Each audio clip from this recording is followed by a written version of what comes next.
Coming up on Hoosier Sports Night, it's that time of year again. Find out which teams made it through Quals and into the Little 500 races. And water polo celebrated senior day with a doubleheader. Find out how the team fared. This is Hoosier Sports Night.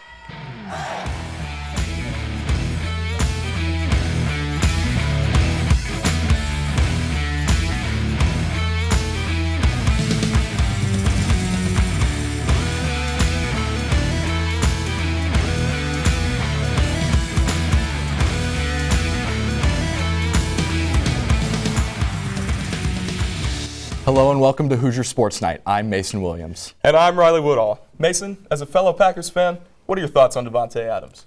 Man, how much time do you have? Not a full show's worth. Let's get straight into it. Indiana baseball looked to get back on track this past weekend during their 3-game set with Evansville. Our Mason Williams has more. It wasn't pretty and it wasn't simple, but Indiana baseball is back to winning ways. It's a talented group, it's a young group, but most importantly, it's a resilient, tough group that just keeps fighting. Regardless of the circumstances, you just got to keep going. I always tell these guys, it's once more into the fray. You got to keep going and got to keep fighting, and that attitude carries you, right? When you're dinged up or you don't play well or things aren't going your way, your attitude carries you. The series opened up on Friday night with a back-and-forth affair, providing offensive fireworks from both squads early and often throughout the cold, windy conditions. Indiana's 14 runs in the night was the 9th time this season the Hoosier lineup had produced 10-plus runs, but just the 2nd time they had where they were on the losing end of the result. However, the pitching staff received a lot of scrutiny for their performance, something their skipper doesn't want them to listen to. This one's on me. This game's on me. I didn't manage the bullpen well enough, to be honest with you. You bring guys into inherited situations, and you put guys in a disadvantaged position, and that's really hard on those guys. And tonight it was on their coach. I didn't do a good enough job of managing that, and that's my responsibility. And that's why I told the kids. I hope they can, come out and pick up their coach on Sunday. We got to stop putting guys in those kind of positions. Indiana did more than just pick up their coach during Sunday afternoon's doubleheader, as 2 complete team efforts resulted in 2 victories for the Hoosiers and a series win, the first since Missouri State back in early March 3 weekends ago. Hats off to Evansville, man. They were tough, competitive, fought like crazy, and you had to match their intensity. And they were going to make you compete all the way through, and our offensive lineup had to match theirs, and we did that today and found a way to come on top. Not to mention a bounce-back performance from the pitching staff, too. When you execute pitches, man, you open the whole plate up. And that's the message we've been trying to get across to those guys is, I want weak contact, you want weak contact, we all want it, right? But until you start laying in pitches, you can't open the plate up. And when you're pitching to one half of the plate, guys get hit hard. They get thumped like that. You got to be able to execute to both sides of the plate. And we did that today, and it started with Brad. He led the way, and then everyone else was able to follow suit. Indiana has some time to rest this week due to no scheduled midweek contests and will open conference play on Friday at home against Northwestern. For IUSTV Sports, I'm Mason Williams. IU now sits at 10-13 on the season and will look to continue to build momentum this weekend against Northwestern. Follow along with IUSTV Sports for all updates on Hoosier baseball. Joining us now in studio for more on this past weekend's Little 5 Quals is IUSTV Sports reporter Oscar Harrison. Oscar. Thanks, Riley. It was a cold and windy Saturday at Bill Armstrong Stadium, where riders took to the track to qualify for both the men's and women's Little 500 races. Each team completed 4 laps, swapping riders each lap. On the women's side, Kappa Alpha Theta's blistering time of 2 minutes and 55.1 seconds took the top spot early in the morning and held on to the pole all day. They'll be joined by Alpha Chi Omega and Theta Phi Alpha on the front row. On the men's side, the Black Key Bulls team set a quick pace around noon, but it was Phi Kappa Psi with a push of 2 minutes and 30.9 seconds to take the pole with one of the last runs of the day. They will lead the field to green alongside Black Key Bulls and Cutters. The women's race is set for Friday, April 22nd at 4 p.m., and the men's race is slated for Saturday, April 23rd at 2 p.m. Mason, back to you.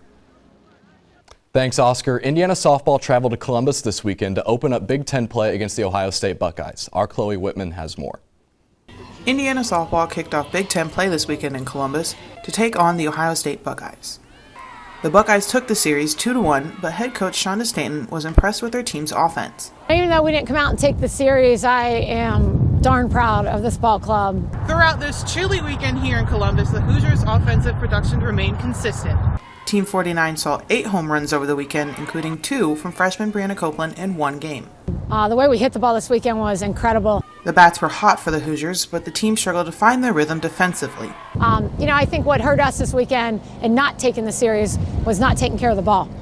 Defensively, once we clean that up, this is an exciting ball club. Ohio State made it difficult with their ace pitcher, Lexi Hanley. Having been through the grind of tough conference games in her career, gave her a ton of confidence today. Yeah, she's a true ace, and she's going to get her strikeouts. You look at her strikeout per inning ratio. Despite not taking the series, Coach Stanton is still optimistic about her team and future Big Ten play. Again, I'm proud of our group. The way we came out here and the way we fought, the way we competed in 3 games, super pleased. We'll make up for this loss somewhere else. That's how it is.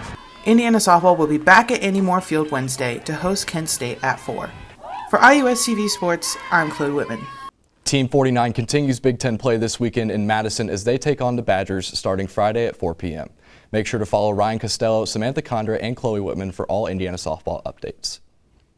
The men's swim and dive team wrapped up their season in Atlanta, Georgia with the NCAA championship meet. The team placed 5th overall and brought home an NCAA title thanks to junior Brandon Burns. Burns won the 200 butterfly and set a new program record. He also came just 1/10 of a second short of a title in the 100 backstroke, earning silver. On top of Burns' great performance, the Hoosiers 400 medley relay took silver and also set a new program record. Andrew Capobianco was the star in diving for Indiana, getting 2 silver medals, one in the 1-meter dive and the other in the 3-meter dive. That was the 3rd top 5 team placement in the last 4 NCAA championships for the Hoosiers, and they hope to continue that next season. Indiana water polo had a busy Saturday slate, playing a doubleheader and celebrating 6 players on Senior Day. Griffin Healy and Lauren Boer have more. The number 14 Indiana water polo program goes 2-0 today in its doubleheader at the Councilman Billingsley Aquatic Center. Indiana defeated the number 13 San Jose State Spartans 6-3 in the first game, and then defeated Salem University in the second game 14-8. I thought that our defense was really good. Our communication on defense kind of helped us cover up well. They have a really strong perimeter presence, and I thought that we did a really good job of shutting down certain girls. Anytime you hold the team to 3 goals and score less than a half is awesome. Defense wasn't the only thing Coach Dodson wanted to address these past few weeks. Our bench energy has been a point of focus, actually. It started when we were going to Michigan. That's a rivalry game. Everybody is really amped for it. We traveled the whole team to that game, and so we really tried to carry that through. Kiki, mine, and Zoe Crouch were kind of leading the charge with that group, whether they were in or out, coming up with new cheers and stuff to do just to keep morale high. I definitely heard Zoe telling everybody to stand up the whole time. Emotions ran high for the Indiana water polo team during Senior Day. Izzy Manama had 4 goals against the Spartans and 6 goals on the day. I really look at looking at open opportunities and making sure my players lead me to where the ball needs to go. So essentially I'll put my hand out, and wherever they throw it is where I'll lead. And so that's how I put the shots away. For the seniors, the IU water polo program has had a significant impact on their life.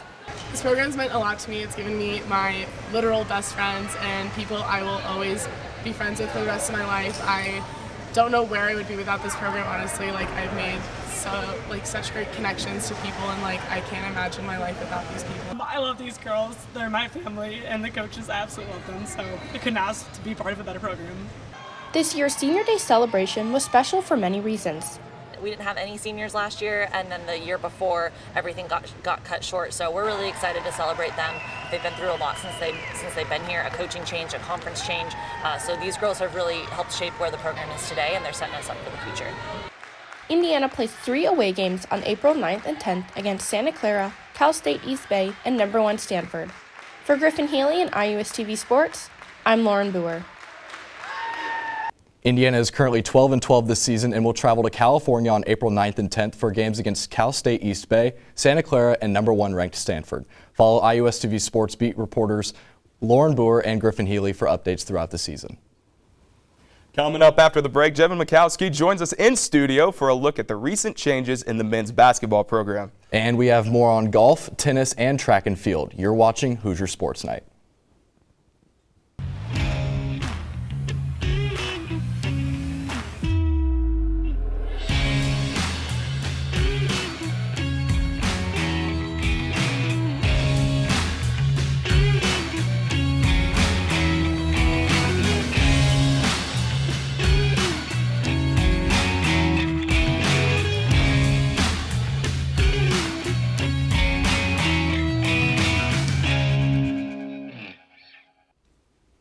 Welcome back to Hoosier Sports Night.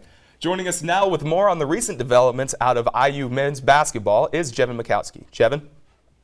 It was a week full of change within the Indiana University men's basketball program as 3 players entered the transfer portal, 2 of which saw big minutes and big moments for the Hoosiers during their tenure.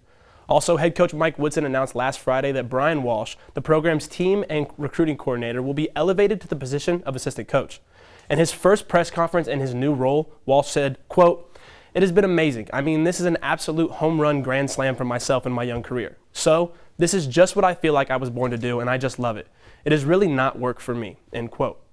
Walsh was not the only coach to receive a new role, as assistant coaches Kenya Hunter and Yasir Rosamond will assume new roles as associate head coaches. And other big news to come out of the men's program this past week, the announcement of 3 players entering the transfer portal. Joining Christian Lander in the transfer portal are Michael Durr, Parker Stewart, and Rob Finnessy, who all announced via social media that they will be using their remaining year of eligibility elsewhere by entering the portal. Durr averaged 1.5 points per game in just 7 average minutes of time on the floor while playing in 30 games. Finnessy, or also known as Big Shot Rob to many Hoosier fans here in Bloomington and around the country, averaged 4.5 points in just over 18 minutes per game this past season in 25 games played. Hoosier Nation never got to see a fully healthy Finnessy after his freshman year, but there's no doubt that he will make an impact wherever he goes next.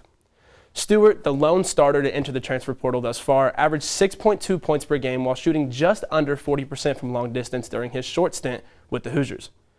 Now, it is unclear if there will be any other coaching changes or players hitting the transfer portal, but with the uncertainty of Trace Jackson Davis, Race Thompson, and Xavier Johnson, there is bound to be more breaking news within the program.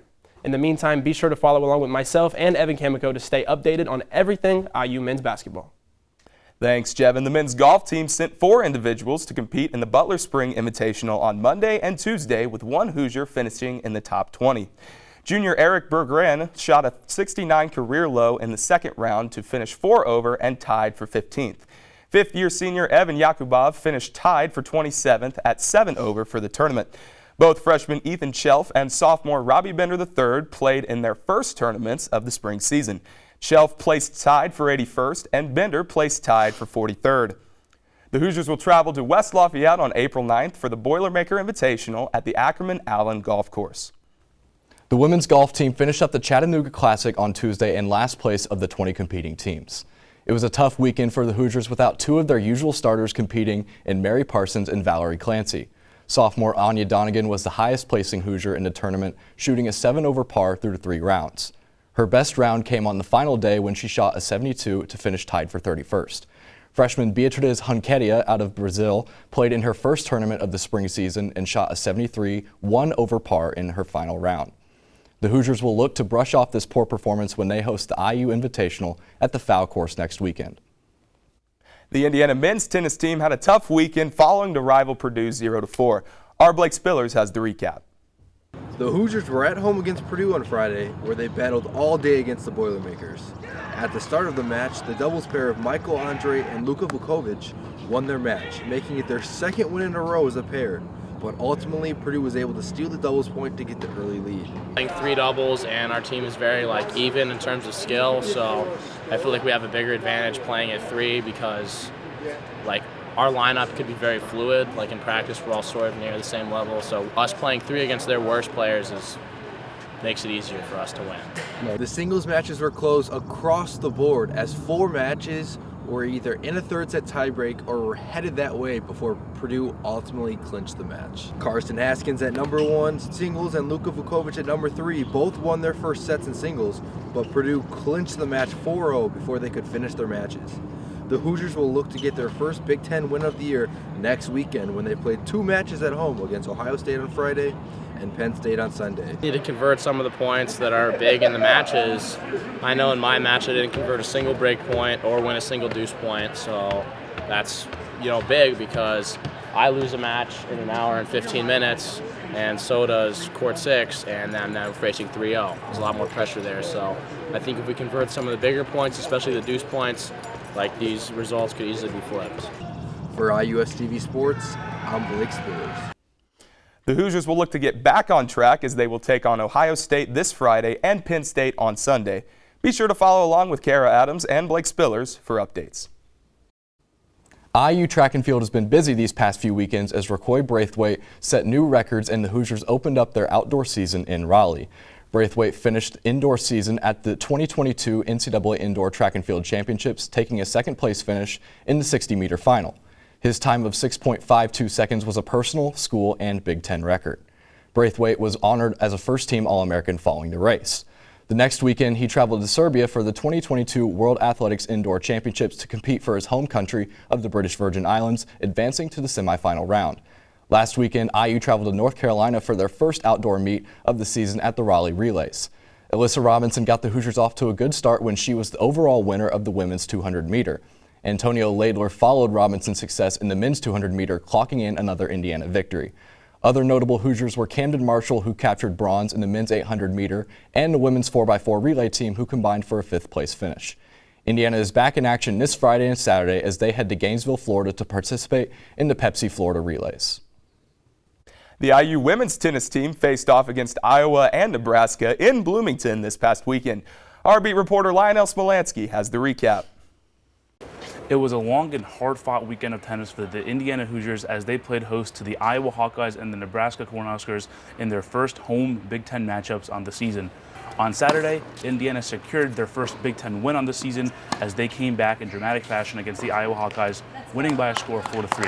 At one point, Indiana was down 3-1, but they won 3 straight singles matches, and that was capped off by Rose, whose dramatic victory in her matchup. You know, it was different players, different time, but it's just, you know, yesterday was a tough play in Iowa. We didn't have the normal crowd that we normally do, so we had to actually find the motivation ourselves. Today, on Sunday, however, the story was not the same against Nebraska. Indiana was down 3-1 and almost made the comeback, but they ended up suffering a tough defeat 4-3. The Hoosiers lost the doubles point in heartbreaking fashion as Laura Masich and Laura Schneider forced a 5-5 draw, and then when they were down 6-5, they double faulted and could not force a tie break. Obviously, I was a little bit concerned about the second match coming in because sometimes your energy just kind of drains you a little bit, but they found out we didn't start doubles very well, but after the challenge, you know, that I put on the team, I think they really came in strong. And Nebraska's a good team. Last year they finished in the top 4 or 5, so be able to play that strong, they have experience. I feel like we're a little bit younger team, so I was really happy about the performance of both days. Indiana will face Purdue on April 6th in what will be by far their biggest matchup on the season, as it is rivalry week. Anytime you play Purdue in your rival school, it's just going to be a big match. Nerves are going to be a little bit on the way. So it's going to be a fun match. It always is, and it's going to come down probably the same, a 4-3 one way or the other. We're both very solid, you know, good program. So we're just going to have to just really find a way to get ready, and then we'll get motivated to be able to play them. For iOS TV Sports, I'm Lionel Smolansky. The Hoosiers will compete against Purdue this Saturday at noon right here in Bloomington. And that's our show for the week. Thank you so much for tuning in. Don't forget to follow us on Instagram and Twitter at IUSTV Sports. For our production crew behind us, I'm Riley Woodall. And I'm Mason Williams. We'll see you next week.